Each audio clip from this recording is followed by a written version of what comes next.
વખતે તો મેં ટ્રાઇબલ બજેટની અંદર હું છેલ્લા 3-4 વર્ષથી રામ મિલન ઉત્સવમાં જાઉં છું। ત્યાં સંક્રાંતિના દિવસે 14 જાન્યુઆરીએ રામ મિલન મહોત્સવ, જ્યારે રામ સબરી માતાને મળવા આવે છે, જે આખો ઉત્સવ તમે જોવો ને તો તમે ખુશ થઈ જાઓ। એ ઉત્સવની અંદર 8 કિલોમીટર ડુંગરા ચડતા ચડતા અમે સબરી માતાના મંદિર સુધી જઈએ છીએ। હું ચોથી વખત આ વખતે એ યાત્રામાં જોડાયો। મહારાષ્ટ્રના એટલા બધા લોકો આવે છે, લગભગ 3-4 હજાર લોકો મહારાષ્ટ્રથી જ આવે છે। અને એ ઉત્સવ મેં આ વખતે નિર્ણય લીધો। મુખ્યમંત્રીશ્રીને મેં આગ્રહ કર્યો, આપણા હર્ષભાઈ નાયબ મુખ્યમંત્રીશ્રીને પણ મેં આગ્રહ કર્યો, કારણ કે એમની પાસે પ્રવાસન વિભાગ પણ છે, કે રામ મિલનનો જે ઉત્સવ છે એ ઉત્સવનો મોટો ખર્ચ થાય છે।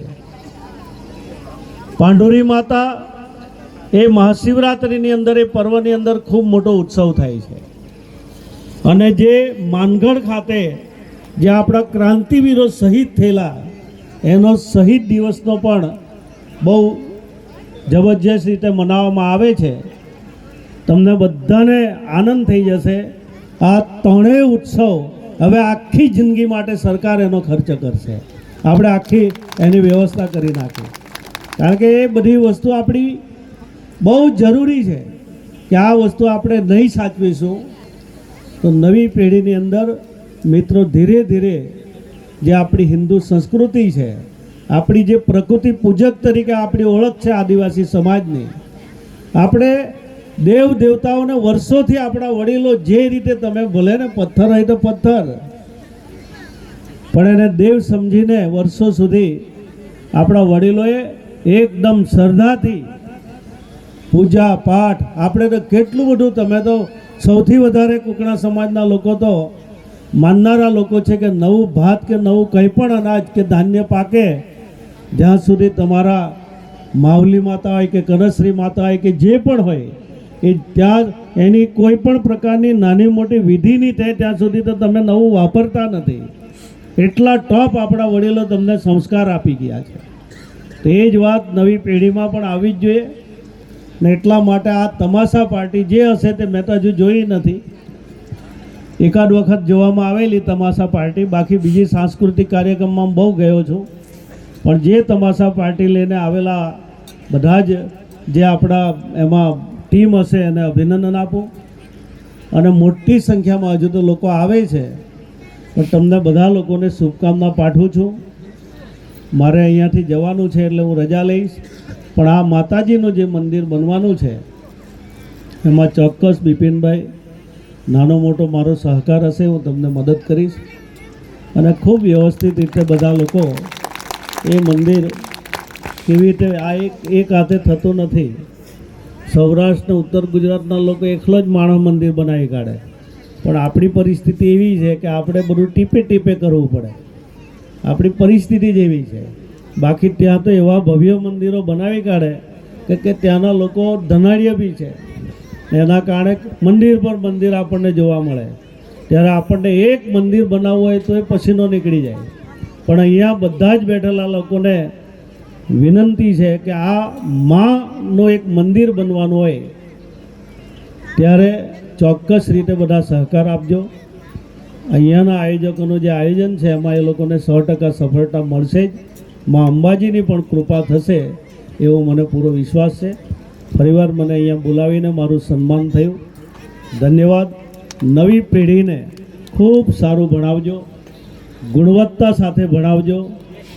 બાળક ભણે છે તો ખાલી ભણ્યા કરે એવી એ નહીં ચાલશે। સમયને ધ્યાનમાં રાખીને એની પાછળ કાળજી રાખીને ભણાવજો। છેલ્લી એક વાત કરી જાઉં છું કે આપણી દીકરીઓ જે ભણે છે એની કોઈ આવક મર્યાદા નથી, એટલા માટે એ જેટલું ભણે એટલું સરકાર મદદ કરે છે। અહીંયા તો બધા આદિવાસી લોકો જ છે એટલે તમને મને કહેવામાં હું જરા અચકાતો નથી। એક આદિવાસી દીકરીની મેં ફી ચૂકવી ને, એ સુપર સ્પેશિયાલિસ્ટ મેડિકલની અંદર અભ્યાસ કરતી હતી, એ સુપર સ્પેશિયાલિસ્ટ ડૉક્ટર બનતી હતી. એની ફી કેટલી છે? 1 કરોડ રૂપિયા. 1 કરોડ રૂપિયા બી આપણી સરકાર ચૂકવે છે. એટલે 6 લાખથી લઈને 40 લાખ સુધીની ફી બહુ ચૂકવીએ છીએ આપણે. પીજીની અંદર ગાયનેક ડૉક્ટર બને એટલે 40 લાખ સુધી ફી છે.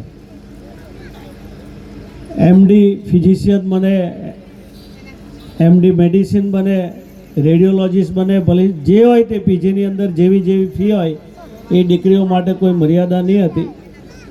પણ હું આજે તમને એક બીજી વાત કરું છું કે દીકરીઓ તો ખૂબ ભણી ચાલી, પણ દીકરાઓ પાછળ પડી ચાલ્યા.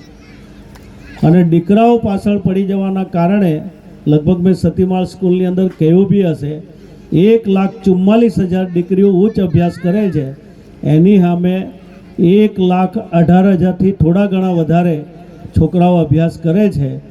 એનો અર્થ એ થાય કે કેટલો મોટો ગેપ એ આવનારા દિવસોમાં સમાજને પણ નુકસાન કરી શકે. એટલે આ વખતે આપણી સરકારે જે દીકરાઓની જે 2.5 લાખ આવક મર્યાદા હતી એ હવે 6 લાખ કરી દીધી. એટલે હવે છોકરાઓને પણ ભણવામાં તકલીફ નહીં પડશે.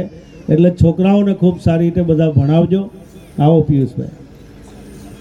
તો ફરીવાર બધા લોકોનો આભાર, ધન્યવાદ. સાહેબનો આભાર માનીએ. સાહેબ જોરદાર તાળી પાડો મિત્રો. આપણા બીજી વખત સતીમાળ ગામમાં સાહેબ આવી અને આપણને સુંદર મજાની વાતો કરી, શિક્ષણની વાતો કરી અને સરકારની પણ વાતો કરી.